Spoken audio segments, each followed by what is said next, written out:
Hello viewers, this is Puneet Wadhwa and we have S. Naren, Executive Director and Chief Investment Officer at ICICI Prudential AMC with us today. He'll help us guide us through where the markets are headed and also share his investment strategies in this background.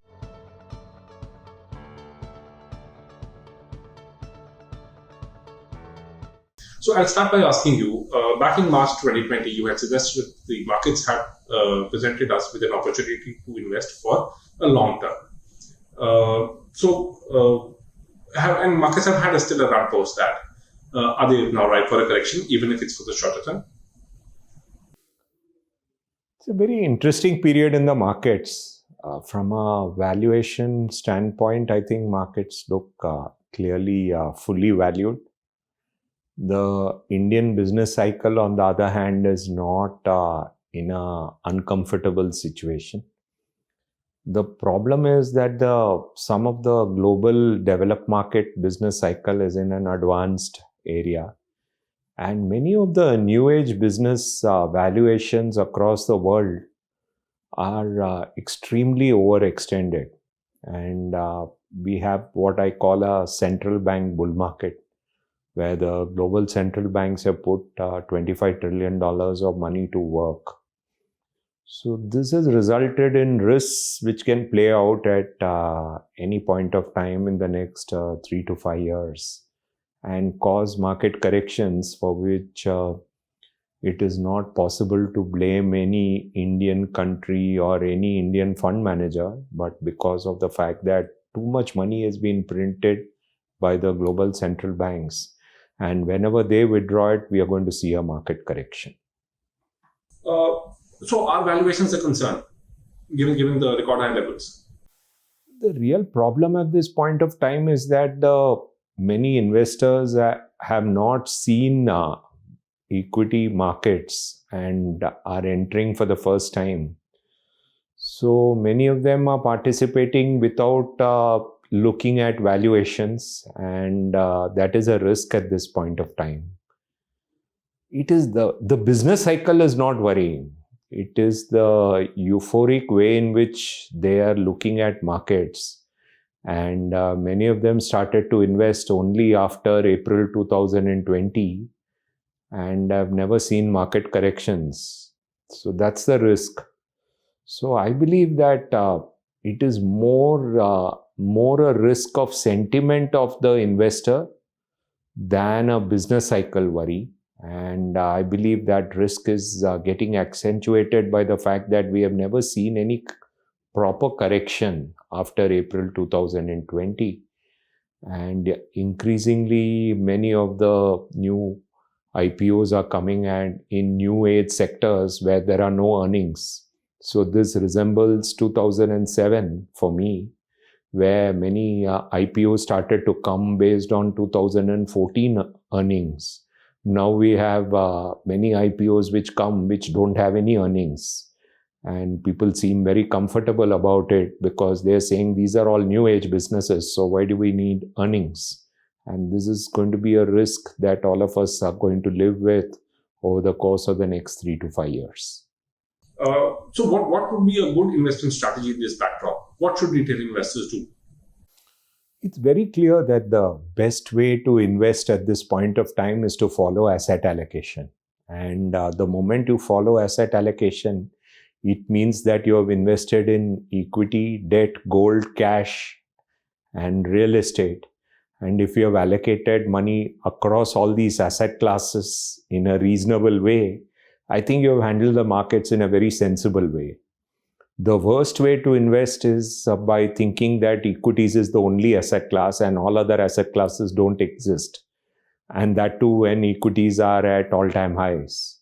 So I believe that clearly if the Fed and the global central banks and Indian central banks are all going to increase interest rates and are going to taper, we are going to see a meaningful correction at some point of time in equities. So the moment you practice asset allocation in a sensible way, I think you're well prepared to handle the markets.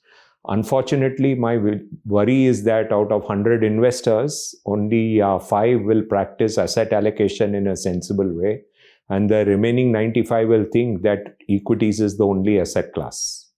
how difficult life has become for you as a fund manager to generate returns for the investors, given the markets are at record high levels? The tough period was actually till September 2020. And that period was one of the toughest period for a contrarian, value-oriented investor like me. After October 2020, actually, we've had a very, very comfortable experience because many of the sectors which we believed, which had a lot of intrinsic value like telecom, metals, have all done extremely well. And even small and mid caps have done very well. So I would say the tougher period was till September 2020 and not after that. And I believe in recent times, a value contrarian approach has actually led to good alpha creating opportunities. The risk is from here because again, we have a situation where many companies which have no earnings have started to do well, and the risk would be in the near term. Eventually, markets are logical, and I think asset allocation oriented framework and earnings and cash flow oriented framework is bound to deliver very good returns over next 3 to 5 years after an interim period where I think markets can be irrational as rather than being logical, as what John Maynard Keynes has said earlier. So what is the sense that you get from the retail investors now? Back in 2020, in March, they were quite enthused and they jumped in with pots of money, as if I can say that way. Are they a little cautious now, given the markets are at record highs and the valuations, as you said, are a concern? In March 2020, they did not do anything absurd like taking out money from equity. They stayed with their equity investments. In recent times, I think they have stopped worrying about risk in equity, and that is a big worry for me. I believe they should recognize that equities investment carry risk, and therefore only asset allocation is the way to look at equities at this point of time. And that is the way we would like investors to look at. Having said that, right now, most investors, that too in direct equities, seem to be very, very comfortable investing in equities in an aggressive way.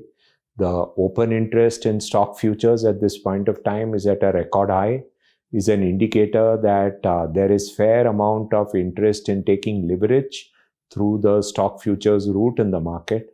And that is a kind of worry for me that retail investors are keen on investing by taking leverage in the markets. We would want investors to be disciplined by being in asset allocation frameworks, by being a disciplined investor at this point of time at all-time highs. For that, I always recommend a model where they write notes before they buy any stock and write a brief rationale, even if it be for just 2 to 3 lines on the reason why they're buying a stock.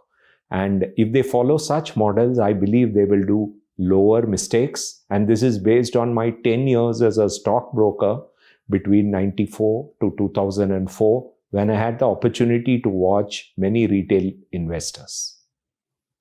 So my last question, growth, value, or momentum. What should investors chase now and why?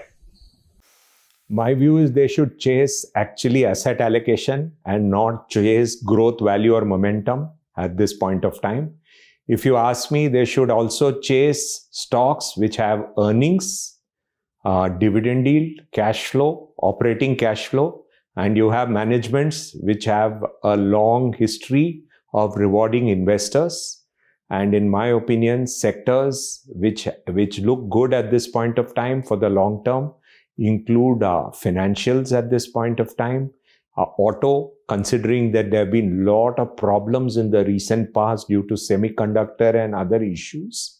And in my opinion, sectors like telecom still have scope, given that they have actually not done well for a decade.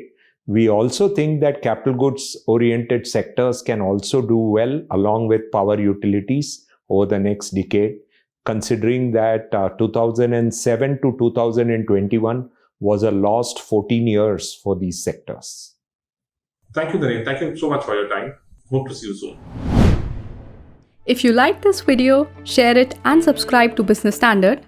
For more news, views and insights, log on to www.business-standard.com. Do also follow us on YouTube, Twitter, Facebook, Instagram, Telegram and LinkedIn.